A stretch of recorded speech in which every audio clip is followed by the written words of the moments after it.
This episode does not have a happy ending. Oh well, the weekend of October 4th and 5th, 2024, we are in Fort McMurray, Alberta, 4 hours north of Edmonton, for their, what did they call this event? Their big event at the end of the year with a whole lot of money up for grabs. This place is formerly known as Supertest Speedway. It's a big, progressively banked quarter-mile dirt track about 10 to 15 minutes north of city limits, really easy to get to, it's literally right off the highway. They pretty much run exclusively hobby stocks and sport compacts here, which means we're part of the main show and we get to qualify. You get a warm-up lap before you take the green, and let's address the obvious here. It is not nice outside. It is just barely above freezing temperatures, and note the water on the lens of the camera, it is actively raining right now. I've also never been here before. These are my first laps on the track at speed. I did have like 4 recon laps earlier in the day where I crawled around at half speed. This is my first time crossing under the flag stand at full throttle. So what do you do in the rain that's different? Rain in real life is a lot different to rain in a racing sim. In real life, as you can see here, the car just doesn't turn. So you, as a driver, basically want to prepare for that in 2 ways. The first thing is, you're going to back up your braking points by like 2 car lengths, and you're going to start your slide and your turn-in significantly earlier, so by the time the car finally does respond, you're at least still on the preferred line instead of understeering away from it. You also want to avoid any packed-in surface. Any packed dirt is just going to be slick, because there's a layer of water on top of it. So instead of using the progressive banking to my advantage, which is generally what I preach when I'm doing this stuff, I'm intentionally hooking the apron and riding the bottom of the track because there's a lot of loose dirt down there. And that does 2 things. It gives something for the tires to actually bite into, and it also induces drag on the left side tires, so it helps reduce my turning radius. That attempt was actually good enough for 2nd out of 16 cars on the property, but unfortunately we got rained out maybe 30 minutes after that session ended, so we had to pack up and do it all over again on the Saturday evening. And I really do mean do it all over again. One of the things that Supertest Speedway, deserves a lot of credit for here, and why I'm probably going to go back at some point in 2025, instead of just writing off the Friday show as a loss, they crammed the entire Friday show into the Saturday show as well. So they had 2 main events on the schedule, 4 heat races, 2 dash for cash heats. It was shaping up to be the most racing I had ever done. So the session we're looking at right here as we follow behind the Dodge Ram Pace truck, this is Saturday night, but this is the beginning of the Friday schedule. So we as drivers all know going into this that we have an entire event program to run, and then a 30-minute halftime break where we're all going to order pizza or something like that, and then an entire other event program to run later in the evening. So every decision we have to make behind the wheel, we have to go into it knowing that if you screw up the car this early in the event, you are missing out on a shit ton of racing and potentially between $3,000 and $4,500 in prizes. And I'm totally on board with this mentality. I think it's a cool dynamic that I have to preserve the car over the course of basically 2 race days crammed into one. This mentality lasts for negative 200 feet, and that's because I believe we're coming to 1 to green, but the pace truck pulls off and we get the green flag at the same time, and oh no, I just got roasted on the start by a whole car length. I have no option but to send it as hard as I can into turn 1 and fly around Chris on the outside, who's shown up in a couple other videos on here.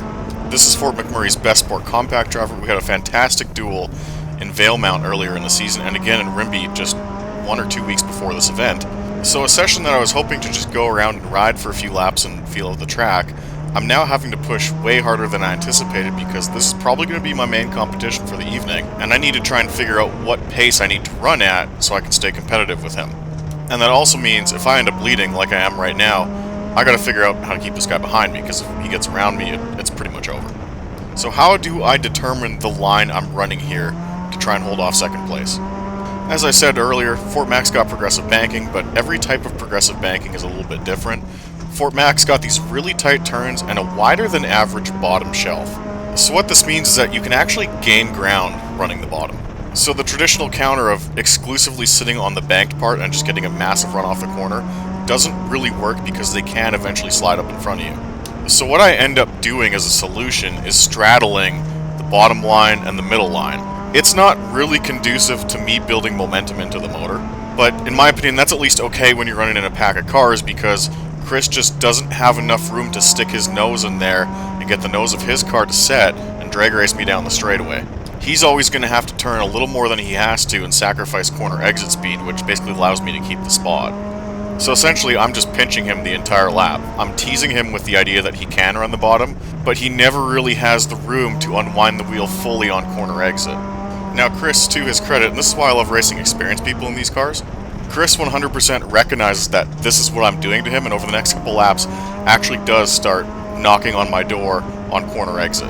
And as drivers, it's really important to understand that this is not something we take maliciously, like, I know it's not malicious, he knows that what he's doing is not malicious. It's literally a way for us to communicate with each other without being on a headset together. I think he gives me another shot right here. You can see me countersteer just a little bit. He's not being a dick at all. I don't take it that way either. This is just the natural physicality of stock car racing. He's actually going to do it again to me right here. Again, I played a bit of hard D, I took away his corner exit, he let his car slide up into me. When you're not allowed mirrors, things like that are actually quite beneficial to you as a driver. That's actually something I wish iRacing would change about their dirt mini stock division, is that in real life, a lot of sanctioning bodies and organizers do not allow rear view mirrors. And I think if they disabled them for everyone, you'd have a lot more realistically run races. But that's neither here nor there. Anyway, we got a lap car that's appeared on the horizon.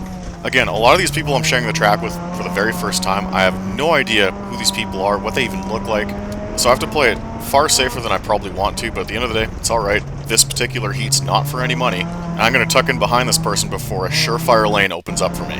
Chris behind me seems to have the same idea, and we basically wait a whole extra straightaway before we make a move on the 31 car. So at least in my experience, this is the main difference that separates sim racers from guys who race in reality.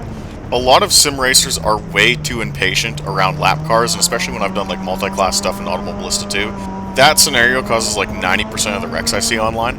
And it's because in real life, you intrinsically don't want to come home telling your boys that you got wrecked by a lap car. So in real life, you tend to cooperate a bit more with the back markers. One to go at the line, catching another back marker in a Civic hatchback. And again, I don't want my night to end because of a back marker, so instead of crossing over the 56, I lift, fall in line, let Chris have the spot on the outside. This saves both of us. I park the car on the bottom knowing the 56 is going to wash up. That prevents another wreck, and now two of the quickest cars on the property have made it through the first heat without a scratch. Yeah, it probably would have been cool to make crazy moves and beat the local guy at his home track opening heat, but there's a reason the only things I have to fix on my car each year are side skirts. It's a low percentage play, and there's just better times to try that shit. And at the end of the day, it didn't really matter anyways, because finishing in the top 2 of that heat qualified us for the Dash for Cash. 4 cars, 4 laps, a couple $100. Along with Chris, who starts in front of me, that's going to be an Acura RSX to our inside, and then I believe a 2008 Honda Civic Coupe on the pole. I believe he ends up winning the whole evening.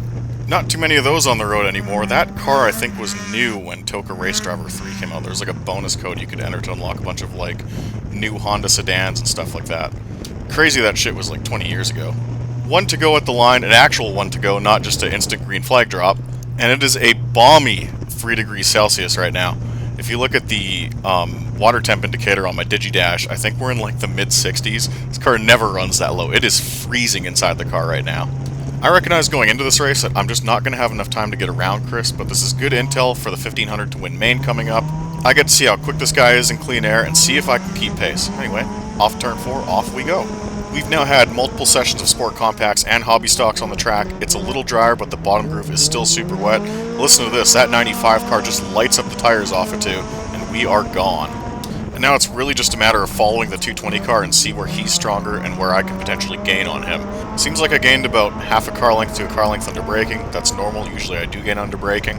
I tend to use way more brake compared to everybody else. 3 laps to go, I experiment with changing lines for the first time. Don't really gain anything there. Back to the high line. 3, 2, 1, motor goes.